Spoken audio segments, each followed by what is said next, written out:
Hey everybody, James Dean over here with JobProgress. Got another update video coming out today. This time we're going to be on the mobile app. So make sure you have your mobile app up to date as of this morning. Should have got a prompt for that. So you always want to keep yourself up to date. Right now we're currently on 2.6.30. So if you ever want to know that version you're on, just hit your main menu in the top right corner all the way down to the bottom and you go to the About button. Check in there. You can see your JobProgress app version at the top. Also your device version. Want to make sure that's up to date as well. You always want to check that before you get started. Alright, and the first point we're going to be looking at today, clock in, clock out, some updates to that. So if you hit your main menu in the top right corner now, you're going to see there's an option, clock in, and always want to turn your location on, without a job, as you can see in the top left corner here. So I'm not on the job, I could still clock in and clock out if I need to. Always select the job if you want, but as of right now, clock in without a job. That's brand new as of today.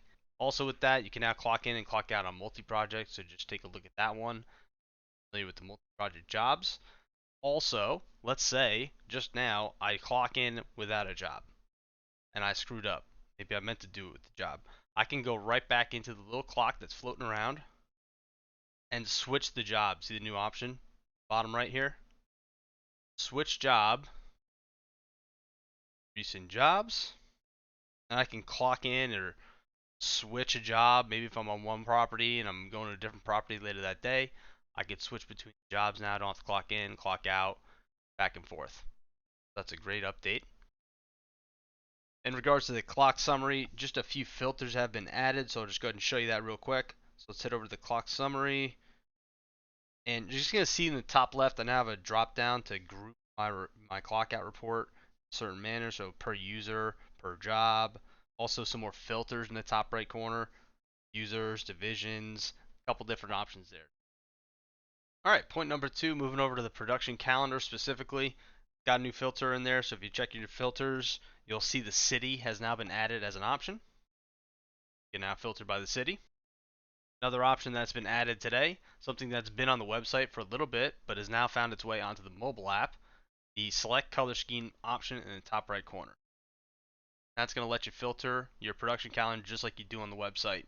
So now I can pick each labor or subcontractor, filter it out that way, just so I can see the different colors on the at a glance, see what's going on, and a bunch of different options there. So if you're familiar with it on the website, you now have the ability on the mobile app.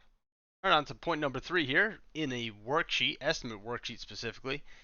New option on the mobile app, something that's been on the website for about a couple weeks, the hide show total. So when you go to your worksheet settings on the mobile app here, sheet settings, show pricing is now on, so it's going to show all the pricing. If I just go ahead and tick that off, I have that new option for show total. That's the option that's going to hide the total from the top of the worksheet and from the bottom. So no total is going to show on the worksheet if I uncheck this option, just like on the website.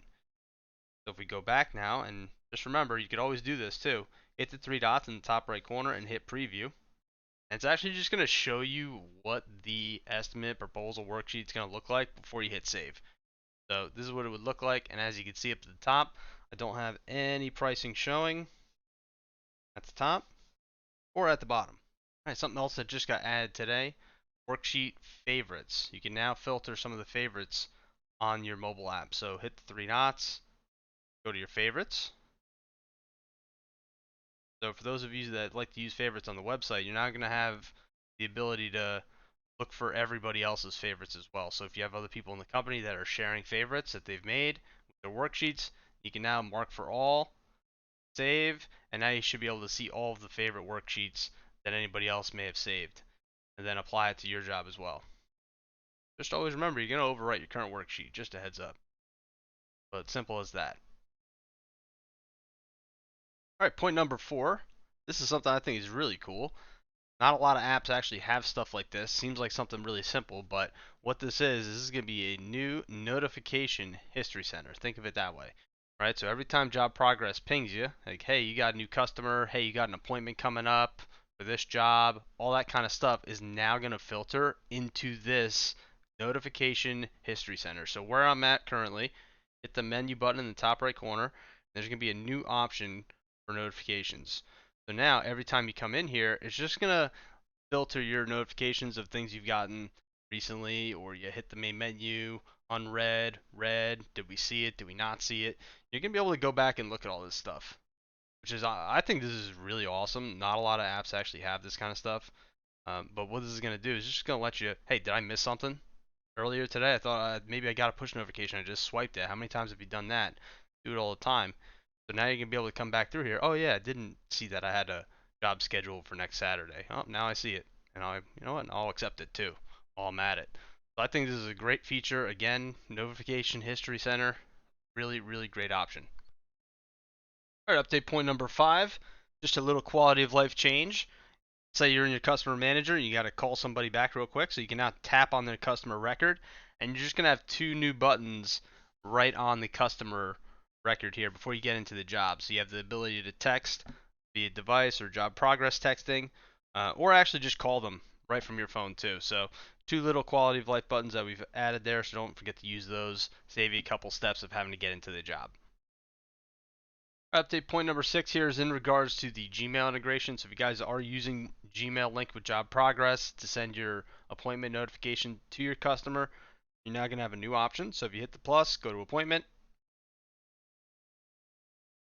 Down at the bottom with the additional recipients field, hit select. We've now included the job contact as part of this list as well. So now if you just want to include that job contact into the invite list, you can now do that.